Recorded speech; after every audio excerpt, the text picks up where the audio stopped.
Good evening, graduates of Fresno. From the Institute on the Constitution, my name is Jake McCauley. I am the CEO and president, and I am so delighted that you have taken the pains and also the disciplines to educate yourself in our formidable foundational document called the United States Constitution. You join countless hundreds of others across the United States, all 50 states, not 57, 50, that have taken this same challenge to learn about the foundations of America so that we can accurately pinpoint if America is going wrong, where and how. Tragically, your ranks now swell to be larger than probably 70% of those who serve in public office who have sworn an oath before Almighty God to defend the document that they themselves don't even know. So I want to thank you for that time. And I want to thank Andrew and Kelly, who joined me on a Facebook graduation not too long ago. Hey guys, good to see you. Congrats. Look at where the Lord has brought you. That reminds me of a story that I'd like to share my journey. My wife and I homeschooled our children, almost all of them to graduation. Many of them went on to early college. One of my sons actually was in a confirmation class, and he gave the answer to a pretty prolific theological question. And the young person in his class said to the pastor, "Pastor, how did he get so smart?" And so the pastor pointed to me in the back of the room and said, "Do you see that man back there?" Yeah, his wife. I have a picture of my lovely bride behind me. I'm grateful for the opportunity to have a partner in this life to train the next generation. I think you'll agree with me. That's how we win. I'm reminded of a story of a gentleman in North Dakota. I was traveling speaking, and he came up to me afterwards. He has a family of 8, I believe. He's a farmer, and he said, "Man, Jake, I just wish that I could do as much as you do. I wish I could inform as many people as you do." And it just occurred to me that what this man was saying is he thought it was in the numbers, the ability for me to travel and educate people, most of whom already know the things that you and I do, most of whom are already on our side. And I said to him, "How many children do you have?" And he mentioned the word 8. And I said, "Man, if you can just pull off getting your 8 kids to think American, can you imagine the residual effect of that? Your 8 then train their 8, and so on. Look at the numbers. If we in America could just focus on our family and consider that the big W, the big win, we wouldn't be in the position that we're in right now." So I want to encourage you, no matter where you're at in your journey, training your family is essential. If you're a grandparent right now, training your grandchildren is essential. That is how we win. You get that education, you get that W, and we'll see some big changes, drastic changes throughout our country. Now, many of you are able to, like myself, or maybe some of the others in our organization, are able to educate other people, like Kelly and Andrew. Maybe you believe that God has called you now to multiply your message. I have tremendous stories all over the country of people just like you. But I want to encourage you, don't neglect the home front. Don't neglect your children in order to go win other people. Wait until God has called you to that particular time, and maybe you bring your children with, I don't know. I have a lot of stories and testimonies. For example, a homeschool mother worked for the FBI, retired from that to stay home and train her kids. Eventually, God called her to speak to small groups during the Tea Party boom, and now she has personally overseen the graduation of over 6,000 people in the state of Ohio. That is our Dean of Instructors, Miss Ricky Pepin, and she's not alone. We have hundreds of stories throughout the country. So I want to encourage you, maybe you are one of those people, but don't sell yourself up. Don't sell yourself short by thinking that only educating your family isn't good enough. That's where we need to be. The Bible queries, "My people are destroyed for lack of knowledge." We all know the verse, we've beaten it to death. And it is true. Without knowledge, people without knowledge, they're destroyed. And our country has very little knowledge of the biblical underpinnings of our Constitution and the basis by which our country was formed to be able to bless the world, to be to the point where we're at right now. It started with a foundation, and so few people are aware of that foundation. So yes, we do lack knowledge, but the second part of that verse in context in Holy Written, the prophet Hosea is speaking to the children of Israel. He said, "Because you have rejected knowledge, I will reject you." Because you have rejected knowledge. In other words, it was there to be had. It was there to be learned, but they rejected it. And tragically, I feel that that is what we're doing in America today. We're rejecting that knowledge that is evident for us. You've taken a course that is readily available. It's not illegal to take, although on social media it may get to that point. But it's not illegal to take. We just refuse to educate ourselves in it. And as a result, the Lord rejects us as his priests, the Bible says in Hosea. He rejects us as those leaders. And look at what the world does now as they look to America. Are they looking to us for our strong leadership? No. They're looking to us, why are we abandoning our heritage? Why are we abandoning our history? Why are we abandoning the Constitution? Tragically, that verse also comes to speak that the Lord will reject our children. Now, this isn't an awful judgment because he doesn't like our children. It's because we've refused to educate our children. Therefore, that rejection of that rich heritage, that blessing of God, is rejected as well to the next generation. We don't want to be that. We don't want to be a self-fulfilling prophecy. We want to educate people, and that's what you are doing. So what can we do at this point? Well, I want you to know that no one person can do everything. And I want to encourage you a little bit from my own testimony. I was a 17-year-old, and you would have pointed at me and said, see, that's why America's going to hell in a handbasket. I had plenty of trouble in my life, plenty of trouble with the law, with my parents. There was a lot. There was no shortage of it. And in school, I mean, you name it.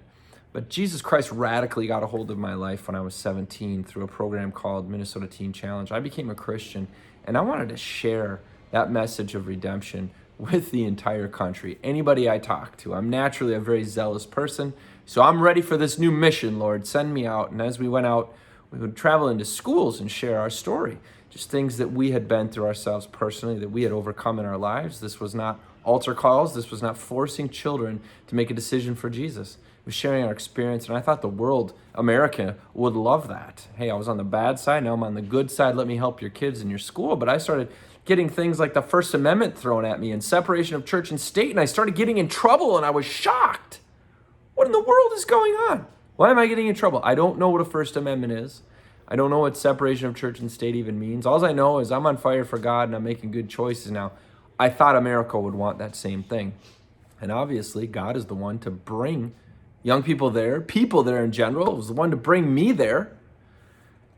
But nonetheless, these things were becoming a reality to me. I was being asked not to speak at places, being uninvited, and so on. So I started studying the First Amendment and the Constitution, and I realized that we were being lied to. That our country and our founding fathers and our Constitution not only supported the work that I was doing, not only supported these good moral choices and these moral bases, but they supported the fact that we as a country are founded upon biblical truths, Christian truths, Orthodox Christian truths. I was shocked. I was blown away, and I started getting excited because here I'm going to go re-educate people then. Well, tragically, there's an agenda to keep these things out of the minds and the hearts of not only this generation, but future generations. So I found myself in a war, I guess you could say. And little Jake McCauley started doing things like talk radio. Little 18-year-old Jake McCauley. I hadn't even voted at that point, but I now saw how important it was to reclaim these foundations and to reclaim the knowledge of these foundations here in America. And so I traveled throughout the country. I've traveled to multiple states. I have had the opportunity to speak at numerous pulpits, numerous schools, public and private, on a regular basis, even presidential rallies. I've gone and shared the stage with Dr. Ben Carson, Ted Cruz, and Donald Trump. So I've had many opportunities, and that's where my journey has taken me. But your journey may not take you to all of those areas, but where it's taken you is important before God. You may not believe this right now, but many of you graduating today are going to speak in front of your church. You're going to speak maybe in your state house, in your legislature. You may even run for office. These are things in the future that God has for you. Follow his plan. And again, don't feel like you have sold yourself short if you don't get into public office. Training your young people is part of this movement. We all have to plow our row, is what our founder, Michael Anthony Prudkell, and my mentor said. Don't get frustrated, Jake. Just plow your row. And that's important. You know, a story that excites me, and there's many of them. Studying the history of America gets me super excited, but this particular story motivates me and it inspires me, and I wanted to do the same thing for you. And Andrew asked me to share this story, so I'm going to. General Braddock, who was a general of the King's Army for Great Britain, And George Washington, who was a colonel in the militia, the Virginia militia, they were on their way to seize back a fort that is known as current day Pittsburgh, Pennsylvania. The French were there, and as they journeyed, the French and the Indians surprise attacked these officers. So by surprise, what the General Braddock did, the English troops were kind of lunkheads. They would line up at the bottom of the hill and try to fire on the enemy. Well, obviously they were easy pickings, and out of the 1,300 troops that came, 714 were killed to the French's 30 casualties. So this war was going nowhere fast. 86 officers were aimed at by snipers. These were Native American snipers. Took out 86 officers. General George Washington was the only officer not to be shot off his horse, as some of his horses were shot out from under him, but he was not shot off his horse. Numerous bullet holes riddled his coat, but none touched his flesh. George Washington, and I quote, making a statement about that very day, "By the all-powerful dispositions of Providence, I have been protected beyond all human probability and expectation, for I had 4 bullets through my coat, 2 horses shot out under me, yet escaped unhurt, although death was leveling my companions on every side." God had a mission for General Washington to complete, and he brought it all the way to completion. Not only being a general of the U.S. Armed Forces that later defeated the greatest empire in the world of that time, reclaiming the liberty of the American colonies, but then becoming the first president of the United States to serve for 2 terms, to bring peace to America before he passed away in his early 60s. God had a plan and a purpose. Nothing happening in this day and age, from Biden being president to Kamala Harris to our out-of-control Senate to a wild and radical impeachment of a president who wasn't even a president any longer. So many things have happened. None of them are beyond God's reach. None of them can change his purpose or his providential hand in your life, in our life, and in the life of Americans. So I want to encourage you with that. Nothing is beyond his reach. The Native American chief later came to visit George Washington after the war was over and after they won their independence. And he made this statement: "I am come to pay homage to the man who is the particular favorite of heaven and who can never die in battle." He told his snipers, his sharpshooters, stop firing at him. It's worthless. Your enemies will do the same. They can fight, but they're not going to overcome you. They're not going to overcome the message that God has placed in you. Why? Because he put it there, and he's God. And that's what makes us different than the Republican Party and any conservative think tank. We claim that disposition of heaven. We, like our founders, we pledge our lives, our education, our time, our families, and we put it all, we place it all in the hands of divine providence. That's what makes you different, and that's what encourages me of classes like yours. I've just done videos, multiple videos this year. I'm on my way to meet sheriffs down in Texas now, coming up in October again. This will be our 3rd time going down there because so many of their constituents are so upset by the unconstitutional mandates of governors. Yes, power, uncontrolled power will be checked. God does not share the throne of power. Render unto Caesar what is Caesar, but give God what is God's. You don't mix the two together.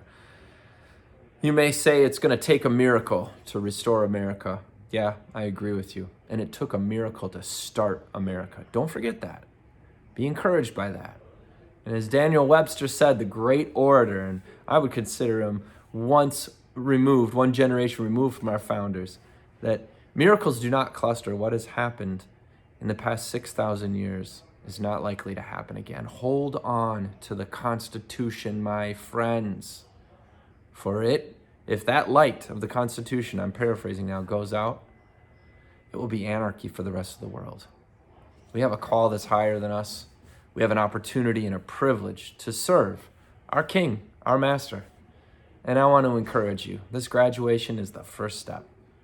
Now we pray, we seek God, and we see what he has for us next. Thank you so much. If there's any way that the Institute on the Constitution can help you in this journey, I would love for that to happen.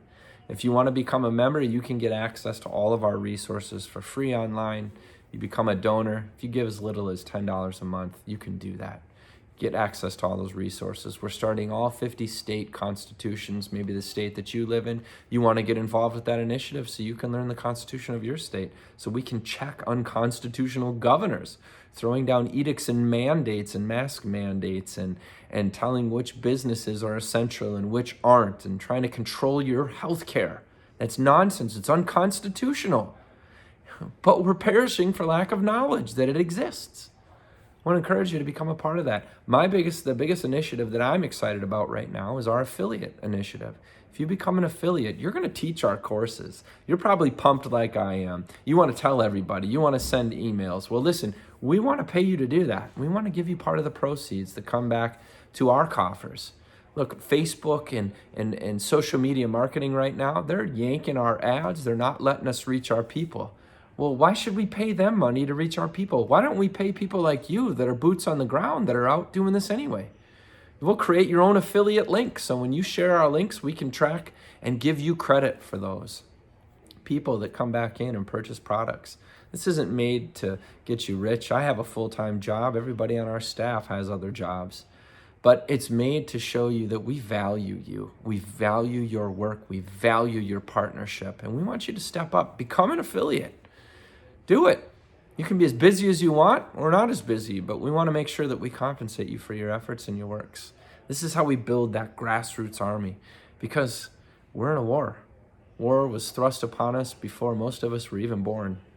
There is always an attack of evil versus good. And that's happening right here in America. And tragically, a lot of bad guys have a lot of power right now. But a lot of good people like you can bring the light to the war. And again, this does not go beyond, it does not extend or supersede beyond God's authority. So with that, I'd like to pray for you. Father, this graduating class is so special to me. It's so special that we have so many of them. They join the ranks of so many others. Thank you for leading us to this study, Lord. I'm a student too. Father, thank you for the partnership that I'm able to share with them. And Father, again, I'm reminded of the book of Psalms where King David said that some trust in chariots, some in horses, but we will remember the name of the Lord our God. They are brought low and they are fallen, but we are risen and stand upright. Save, Lord. Let the King hear us when we call. We call upon you to further this education in each of these individual lives in this graduation. God bless you all and thank you so much.